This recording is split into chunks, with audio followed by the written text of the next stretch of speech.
Welcome to the CTA podcast. Join us as we critically examine the ideological capture of the psychotherapy field. Here we discuss better, common humanity proposals for a fairer society. Our discussions are thought-provoking, and our guests are from diverse backgrounds, bringing unique perspectives to the table. This is the CTA podcast with your hosts, Jaco van Zyl and Christine Siefen.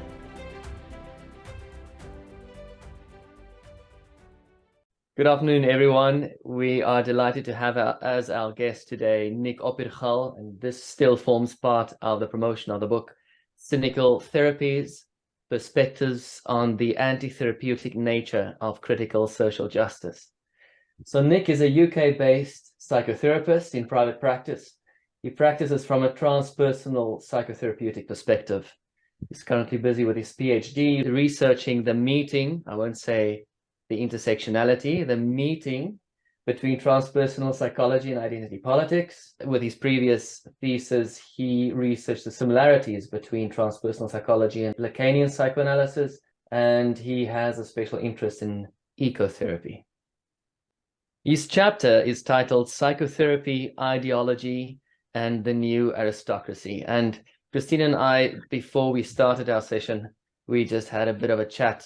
And Nick, you came out with all guns blazing, and I think you did a marvelous job of pointing out these inconsistencies and these word games critical social justice ideologues are playing with people in general. An interesting approach you have with your chapter. You call it deflated and a pessimistic viewpoint. Mm-hmm. What do you mean by that approach? Well, when I say deflated and pessimistic, what I'm saying there is that I think there's a kind of grandiosity that is inherent to the way that the critical social justice movement frames itself in its own rhetoric. And this grandiosity can also be picked up by the people who oppose it. And what I'm saying there is that, or the grandiosity is something about this being a revolutionary movement, that this is going to overthrow capitalism, is going to bring in this kind of state of pristine equity between everybody, that we're going to be moving into this brave new world as a result of these guys being in charge and implementing their changes. And there's a similar kind of grandiose vision in the people who are often opposing it, and that they also say, you know, this is the new communism, and this is going to come in and overthrow, destroy Western civilization, capitalism, all these kind of things. And I think my position is that both of these things are a bit of a red herring, because this is ideological in the sense that it preserves the interests of a particular class that's already entrenched in power. It's not the uprising of minorities and the dispossessed. It's a kind of rhetorical strategy in order to kind of maintain the systems that are already kind of there. And this has been talked about by a political philosopher, Christopher Lasch, who said essentially, or he was a psychoanalytic philosopher, and he said that basically when it's got to the point that the mainstream structures in society are talking about this kind of progressive vision, it's no longer progressive because it doesn't threaten in any way what's already there. And you can kind of see this. Well, who's picking this up? You've got Amazon, Netflix, Meta. Yes. You've got Prince Harry. You know, these are the people who are running with this ideology. And you can't, you know, in kind of response to the guys on the right who say this is the new communism, imagine a world where Amazon supports communism. This is never going to happen because it's a threat to their profit and it's a threat to their position. Same thing, Prince Harry is not going to become a communist because it's a threat to his power and position. The reason why these guys can adopt this so easily is because it doesn't present any threat despite the rhetoric. You might get like a unisex toilet somewhere, or, you know, a few more people in positions of visible power that have a different hue to their skin or a different religion, but in terms of the main structure, there's no real damage that is going to be done here. And in fact, it kind of cripples the progressive movement, which is why now the progressive movement is kind of being seen as the kind of university left rather than something that is for the working classes.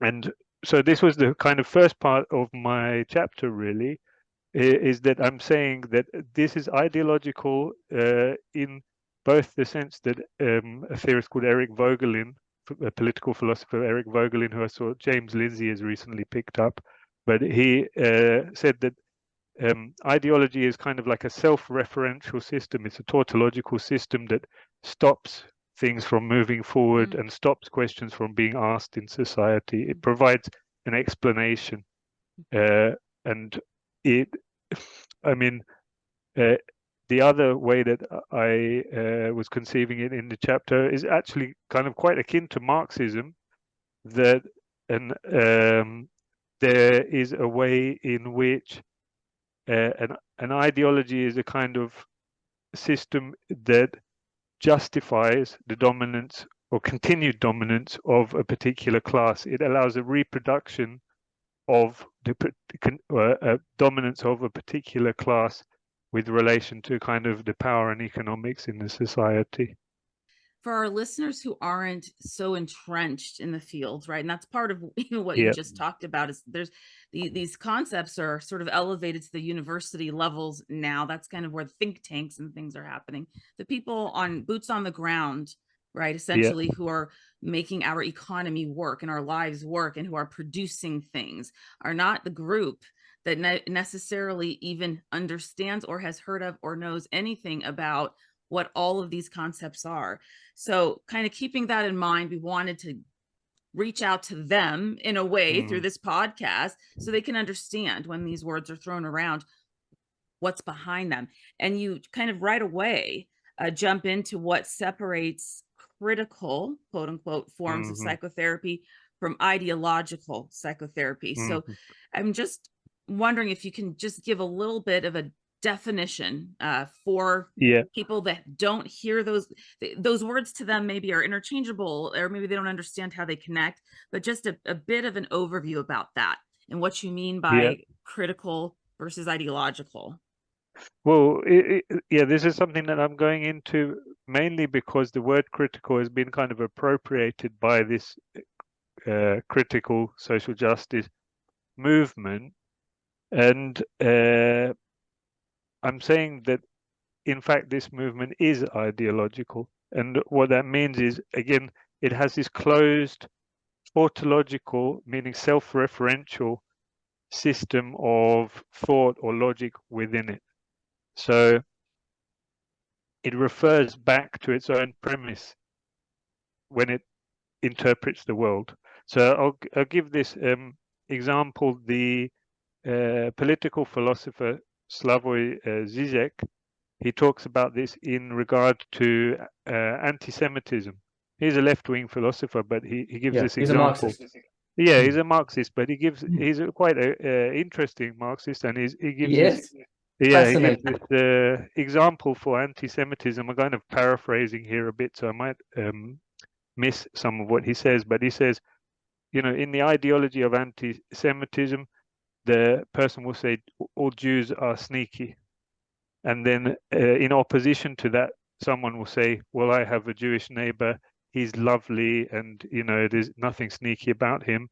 And then the anti-Semite will say, you see how clever he is that he managed to trick you into thinking he's lovely. This just proves how sneaky they are. And it kind of reinforces the premise that they already have.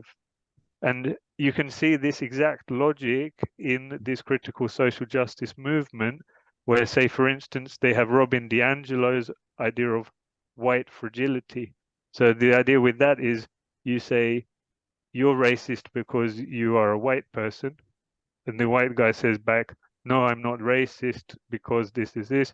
And you say, your protestation that you are not racist is proving your white fragility, which proves you are a racist. So there's kind of this circular logic that defines an ideology. Like the child who comes home from school and tells their parents, "You're white privilege," and the parents say, "What are you talking about? I'm not white privilege." Well, there, you just prove that you are white privilege, because privileged people don't see or acknowledge their privilege, and it sort of ends up reinforcing. It has to be in the circular loop. Statement. Yes. Yeah. It's unfalsifiable, in other words. Unfalsifiable. So it is doctrinally. It is critical in a doctrinal sense, referring to this set of ideas, this set of convictions that they try to perpetuate, try to return to in terms of the conclusions every time they analyze dynamics in the world around us. Critical refers to the set of doctrines. It's not critical in the real sense of the word, where we have an open-ended exploration and analysis of what is actually going on. Exactly, and this is what Eric Vogelin talks about, where he says there has to be a question mark. You have to have the ability to have a question mark, a kind of a point that you can't explain with your preconceived notions in order for it to be genuinely critical.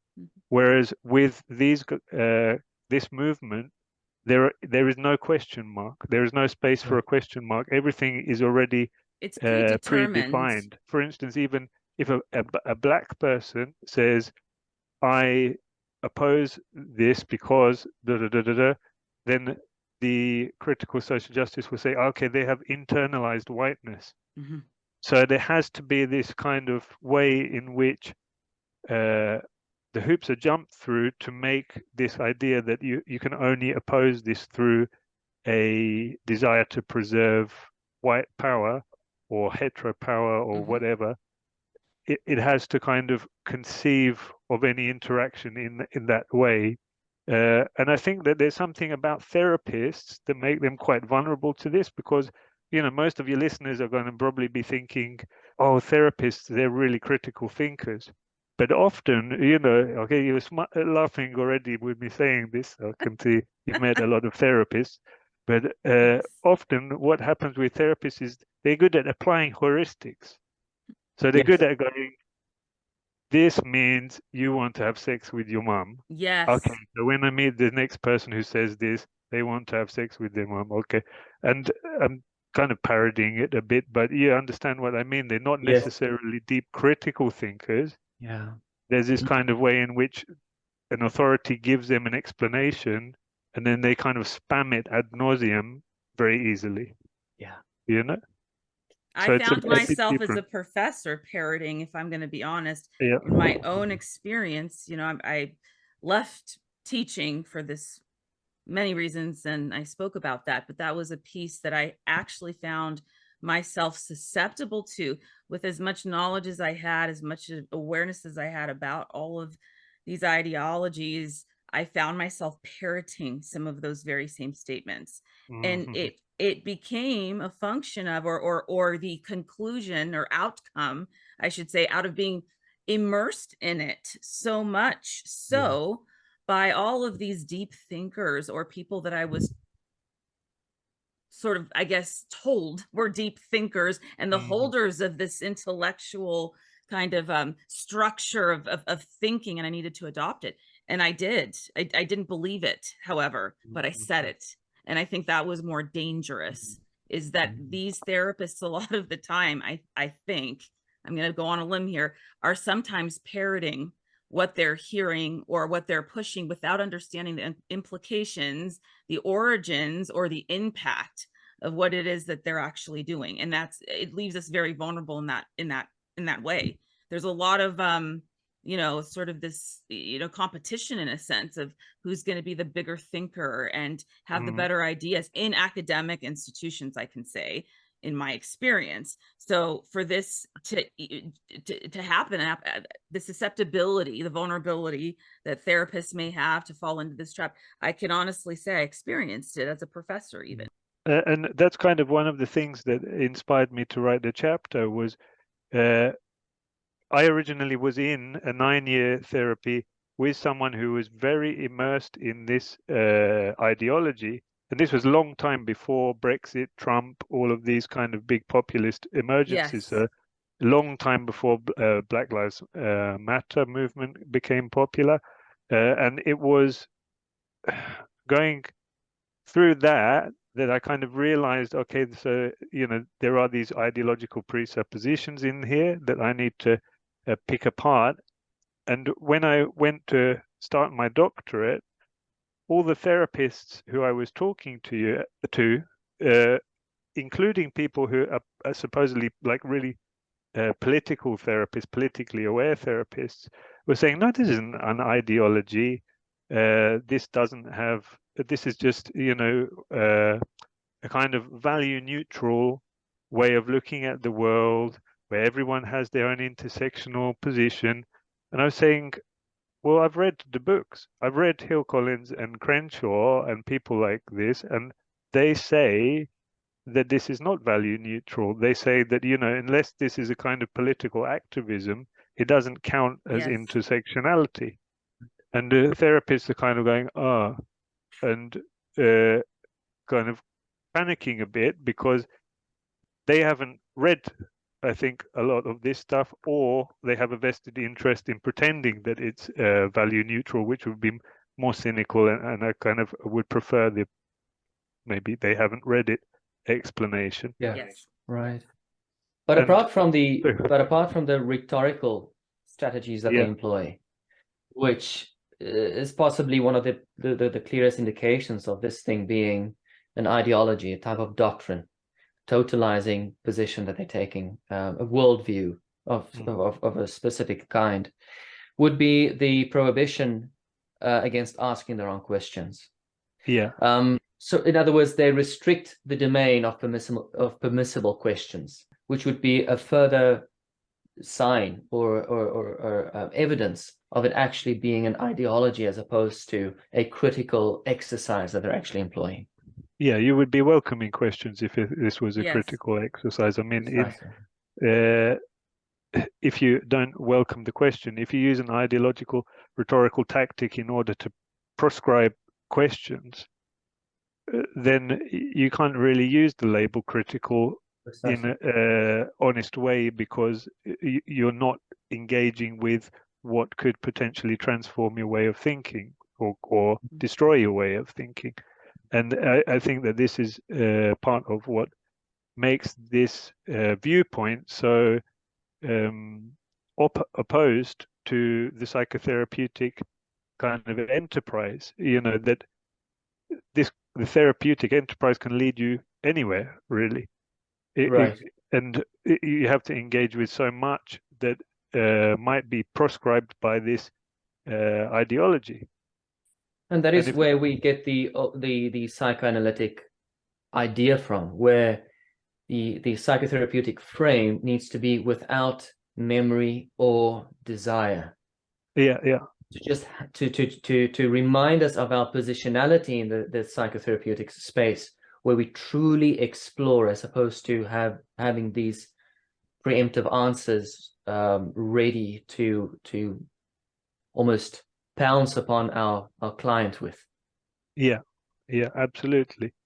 And I think this is one of the big problems of hitching this to this kind of activism and therapy together. And this is something that I really take aim at. I think especially well, in the chapter I take aim at this, that you can't be an activist therapist.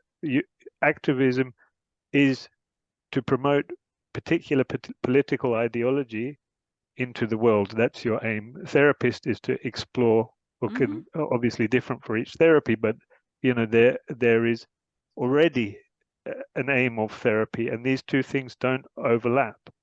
So if you have someone who brings activism into their therapy, essentially what you have is an ideologist, somebody who wants to pass on their ideological imprinting onto another person because they believe that that's going to make the world better if more people think in the same way that they do. And it's a totally different function. I don't mind if people want to have that as a profession. Call yourself an ideologist, charge £60 for 50-minute ideology session. Fine, but that's not why people are coming to see you. That wasn't why I was going to see my therapist, No. but the power relations in therapy are so intense, you know, that we have to kind of mitigate against this most of the time. Yes. You know? Absolutely. That's the biggest challenge, is mitigating again. So clients are already coming in looking to us as the experts. They're Yeah. already looking to us to give them answers, solutions, etc. And this is something that's come up before. And what really just angers me a lot about it is that we spend so much time trying to break that down for students in the teaching process, that you do not want to come across as the expert of their own lives, that they are the expert of their lives. You're a guide rail, you're a guard, you're somehow a container in any of those ways you want to think about it, whatever your clinical orientation is, that your job never really is to be the expert or the problem solver. So this is the antithesis of everything the field is supposed to be about, regardless of the modality that you practice. And that's where, and it's hard enough to do that, right? We work in an industry where, you know, measurable outcomes, what does that even mean? Okay, none of this is measurable by a set of numbers. So there's already anxiety around that, especially starting off as a therapist. Am I doing good? Am I helping? What does doing good look like in this profession? That there's all these questions. And so then we're adding into it this whole concept of this political, you know, lens that shifts away from the client's the expert, which is what we're trying to get them to see and to adopt by telling them they are the ones who understand their client better and can now point out to their client all the ways in which their client has suffered from marginalization, disenfranchisement, and the intersectionality of all of these different oppressive experiences and systems in their lives. It's doing the complete opposite, right? Diametrically opposed to what it is we're trying to teach, which is already hard to do as a human. You know, when therapy has done this in the past, it has been a catastrophe for the field. Like the Jungians only recently recovered from their going along with the Nazi regime, at least to a kind of on a base level. They've only just recovered kind of really their reputation from this. It stuck with them for a long time, you know. The same with the Soviet system and sluggish schizophrenia, you know, the diagnosis of a kind of political dissidents with incurable breaking down disease. You know, these have been atrocities. And like I say in the chapter, I don't want to say that we're going there immediately, but there is something about this separation of therapy and ideology that is absolutely fundamental. And, you know, even the original psychoanalysts, you know, I think Stefan Frosch has talked about how their distance from the dominant ideology as mainly Jewish people kind of allowed them to form psychoanalysis in the first place, because they had a slightly distanced take, you know. So I kind of feel like we have to in some way try and maintain this separation, even if it is just acknowledged that it will never happen fully, this attempt to have a critical distance from ideology. Again, critical distance is absolutely fundamental. To make sure that there is actual bracketing taking place, ideological worldview bracketing taking place.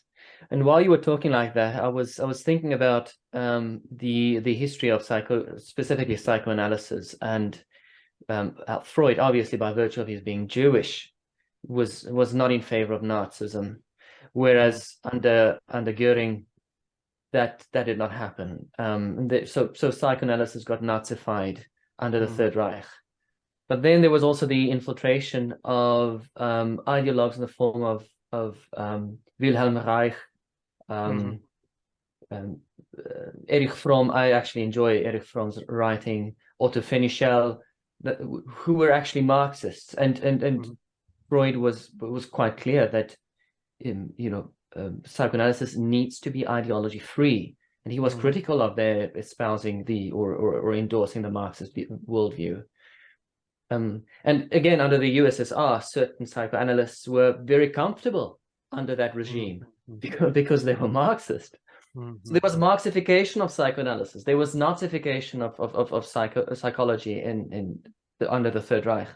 And we see the wokeification of psychology today. Right. And, I also enjoy some of Reich's earlier writings, like his, there can be some good in there, but I kind of feel like it's the fact that what we have currently and what we had with the USSR and with the Nazi movement is part of a grand movement in the culture that makes it so threatening in a way. Yeah. You know? Yeah. The going along with it. Yeah. The blind going along with it, and not only going along with it, being so morally certain of themselves doing that. Yes. And you go into that. You say psychotherapy as the propaganda arm of the new aristocracy. Christopher Lasch, you mentioned Christopher Lasch, also Michael Lind.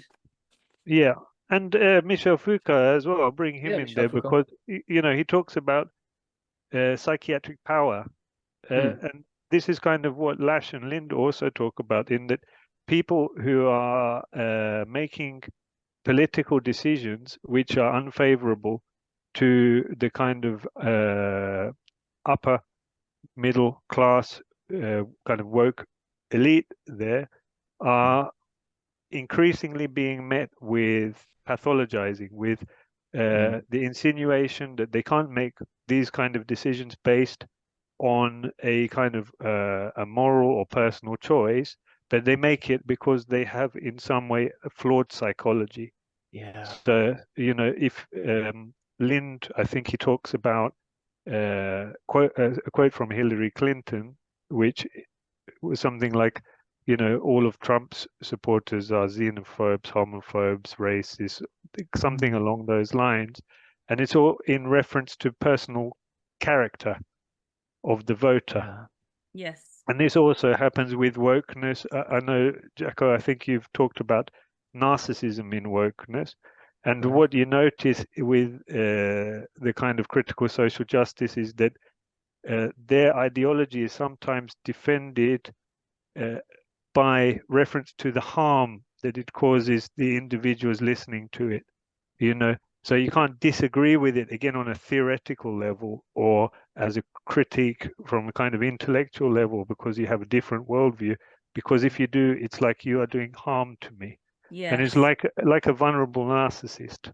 Yes. Like if you disagree with the vulnerable narcissist takes your disagreement as the personal attack. Oh, you've hurt me so much with this.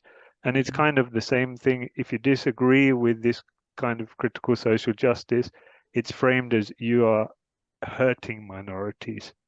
If someone from a disadvantaged background heard this, they would feel you were destroying their viewpoint or their worldview, or you were damaging them. And so all these kind of political dissents from this kind of left liberal elite are increasingly framed as personal attacks or personal pathology on the point of the person having them. When I was teaching, and we talk about what clients would be the most challenging for you to work with, in the US here, okay, it was not the sexual predators and the perpetrators of domestic violence. Those are the ones you commonly hear, right? Usually people say, I don't know if I could find a point of compassion or a point of empathy for a person like that. And so that's pretty typical. But since the election of Trump in 2016, the most common group of people that these students could not work with were people who voted for Trump. And that like half the population. Absolutely. Yeah. So that was extremely alarming. I think if I think about when it first started to hit me that there's something here that's just so intrinsically wrong with what's going on in this profession, it was at that moment. And it was at the moment when it was promoted, or therapists were encouraged, students were encouraged to go to protests in 2016. So I guess he's inaugurated 2017. So it's 2017 protests against, having a white supremacist, all the names, and why is it that the psychology school is hosting or supporting or, encouraging protesting? Why is it that you were allowed to skip class during the summer, of 2020 BLM, riots that were burning cities to the ground? The psychology department was putting out the statements that allowed for or encouraged students to skip class to go and make their voices heard and to be activists. And I'm kind of referring here to what you wrote about, suggesting that not only clinical but public expression of politics by psychological professionals should be regulated by ethical codes, so that the APA and our ethic boards should be regulating what we politically believe and what we politically do. And this is so entrenched out here, especially in the US. So and we have this as well. It's blurred. Yes. Yeah, we have this as well with the UKCP, BACP, which are the two of the main regulating bodies that. Yes. I know that the UKCP brought in a requirement that people had to have these DEI trainings in private colleges in order for the college to retain the stamp, essentially, of approval. And the BACP has similarly, has people on its boards who are absolute ideologues, who are kind of advising policy. So the ideology is being enforced through therapeutic institutes, through therapeutic practitioners, through gatekeepers, and we're kind of becoming, as a institution, almost like an analogous to the way that the church functioned in medieval times, where they would basically give the appearance of moral superiority and kind of hold the populace in place in line with the kind of feudal overlords. I think that maybe sounds a bit dramatic, but there is a way in which we're kind of becoming an inquisition in a soft power kind of way. Yeah. And the way they justify it is, like you said, it's for the greater good. And if you don't do it this way, you are causing harm. So by moralizing it in a kind of a social moralistic way, they get to justify the ideological imposition of this theory onto our practice of psychotherapy. And while you were talking like that, I was thinking this has the exact same effect on psychotherapists and psychologists as would any other radical ideology have on them, as well as the therapeutic space. And that you would miss so much of the actual person sitting in front of you. Yes. If you were ideologically possessed and radicalized, you would miss so much of the actual person in front of you. And it is such a pity. And I can say, some of my clients, they really go through the whole range of political possibilities that you can think of. And even some of the more extreme ones on both ends. I'm truly fond of them. I'm really truly fond of them, because you keep them as people and as persons in mind, and you see how their intrapsychic dynamics play out in their general convictions and behaviors too. But at least you recognize them as people and as real individuals, and that is where we encounter our common humanity. We first see them as real individuals, and the rest is actually just further down the hierarchy of priorities as to how you approach them. But to see them as real individuals first, and that is what gets broken down when you're ideologically possessed. That's the way that you build the foundation of the therapeutic relationship is based on that, on that empathy or compassion, or seeing a human being that's sitting across from you, not somebody who's had the exact same experience, not somebody who, you know, you already has assumed that they know what you think based on historically what they've learned about what people of your color typically think or do or whatever, but that all of that melts away and fades away for this moment in time where you're starting to build this relationship that's so profound and so beautiful and so just I mean, it's an honor as a therapist, I think, to be able to establish this sort of beautiful, you know, relationship, a profound experience from one human to another. As a therapist, I don't practice anymore. A lot of the reason why I stopped is because of the anxiety that I felt, knowing going into these sessions that there was some expectation that I would have to, you know, acknowledge privilege in a room. This is part of the ethical board and standing. So much of it colored those moments of just having such compelling humanity, you know, happening in a room where I could just be in relationship with somebody in that space, that so much of this infiltrated and prevented that from happening, or kept a huge block or wall, you know, that needed to be broken down in a really inauthentic way. And that bothered me so much that I ended up needing to switch gears a bit, because that's the impact on me in practice was sad. It was sad. It really saddened me, but that was my experience on that end, is that I was no longer, you know, able to, according to this edict here, see them as people first. I guess what's coming up for me is that there is a little bit of danger that I think we have to watch out for, of similarly dehumanizing the people that get caught up in this ideology, because I think that is something that I'm noticing with clients, is a kind of reactionary position that is being created as a parallel to the splitness in the kind of work position. So this is kind of what I was saying about not getting caught in the, you know, this is the new communism, we have to destroy them kind of way of thinking, that they're I'm noticing more and more that there are people who will take the almost like the parallel opposite to the work position in every possible political decision or personal kind of value, and they're growing kind of together as a kind of shadow. And I think that as, you know, therapists who are critical of this movement, it's very important that we don't say, okay, those guys are shit, we'll go with these ones, because there's also something quite ideological and predatory in that new right movement as well, I think. The reactive right.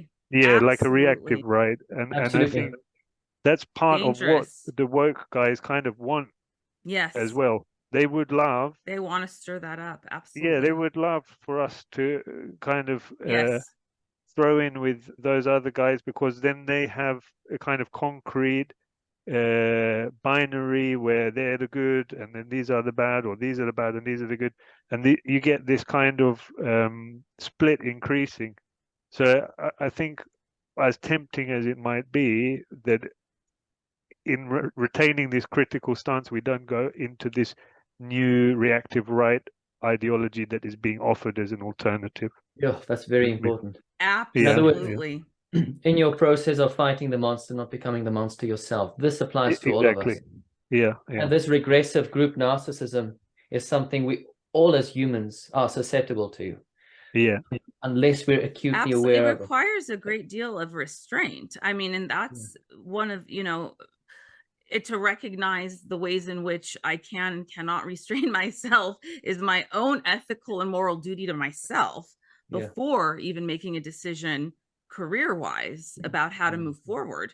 I mean, this isn't a profession that, you know, you just go 9 to 5 every day and you go to your board meeting and you go to your whatever. This is a profession in which you as a person are fundamentally changed and impacted in every way as a therapist. You are the tool You are the profession. It is you. It is everything you bring to it. It's not something so easy to just walk away from, or to just, disregard parts of that, because the totality of you as a person is what you're bringing in. And there's a lot of vulnerability, I think, on that end too. And that's how I've always felt. It wasn't just a profession. There's a piece of identity attached to me. And I think that's where, the thinking about all of this, as draining as it is sometimes, was important, not only to my clients and my students, but to the development of me as a person, and what it was I was willing to do or not do, or how I would bend or not bend. And I don't know that we talk about that very often. And I think it's an important part of the conversation. It speaks to what Jaco was saying earlier about the influence on the person of the therapist by having to adopt these values. That there's going to be a changing of how you feel as yourself through having to repeat the right words, or to admit the right things. I do want to move to Granca and Dodd and Allen. Yeah. Their work was probably the one that I found that was the most, this is pre-Trump. Oh no, it might have been during Trump, but the kind of Black Lives Matter movement. Yeah, I think it was 2019, their work actually. But it was probably the most pronounced paper that I found on merging the activism and therapy. And it was to the degree where it was like, you have to bring in white supremacy. You have to talk about all of essentially the kind of pet topics of this particular ideological stream. And if you don't, then that's a failing of the therapy. And it was almost an entire change of aim in therapy towards ideological imprinting in the person. And I mean, it's completely unworkable. It could only make sense in a place, I guess, like California or maybe some parts of London. But, like I live in the middle of the countryside, where the main concerns are like what you do about badgers and who is planting what trees on what pieces of land. And the idea that you're going to kind of get your client and talk to them about, the systemic injustice in America or something like neo-colonial is ridiculous. It would have absolutely no relevance to anyone's lives out here. But it was a shock to me that something like this existed before all of the changes that have happened recently with the BLM movement and the kind of zeitgeist that came along with that. But it was obvious that there were people working at this for a long time. Yes. It looks like, oh well, it's this spontaneous change, we're all going with the flow, but there was people kind of agitating for, okay, when is the moment? Absolutely. And they jumped in. Absolutely. Fair play. I would probably have jumped in if I was them as well, but there was a slow push of therapy towards the cliff edge before we got to that moment in 2020. Yes. But it's an ideology that protects what you said, but that protects the bourgeoisie or the aristocracy. Yeah, it does. It allows for people who are already in a very wealthy and very privileged, to use that word, position, to continue to do this whilst on the face of it pushing revolution or again revolutionary imagery. This is why I talk about it as a rhetorical tactic, because nothing systemic, that word very popular, but nothing systemic changes. No. There might be a few tokenistic movements, but in terms of what the kind of average person experiences, there's not a huge difference. And they've kind of been at the helm for a good number of years, and in terms of society, you know, apart from the fact that you're less able to dissent, Yes. the actual structure of society as it is, it hasn't actually shifted that much.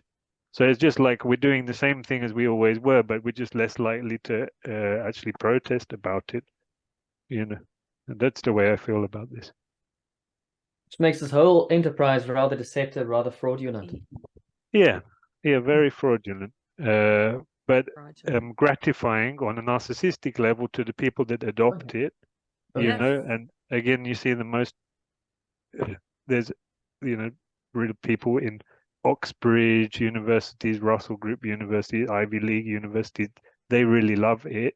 It gives them this sense of kind of mission and again, narcissistic gratification that they're doing something great and moral for society, and also gets them to other, maybe the majority that don't go along with this and maybe have no clue about how to respond to it. But Nick, thank you very much for your time and the contribution to the book. And we're really looking forward to your PhD thesis. Oh, yeah. Yeah, Very exciting. well, I'll let you guys know. And yeah, thanks for having me. Take care and we stay connected. Thank you so much. All See the you best guys. now. Wonderful to Bye-bye. have you. Thank See you you very soon. much. Bye-bye. Excellent. Great. That's good. All right. I just want to make sure, how do we say your surname? You have to say it like you're clearing your throat. Opyrchal. Opyrchal. Opyrchal, yes. Please just go with whatever estimate is best. I will not take it as a microaggression if you don't pronounce it properly. There you go. Nick, are you so let's go with a microaggression. Here's another one. I hope you're ready. Where are you from? Right. Ah,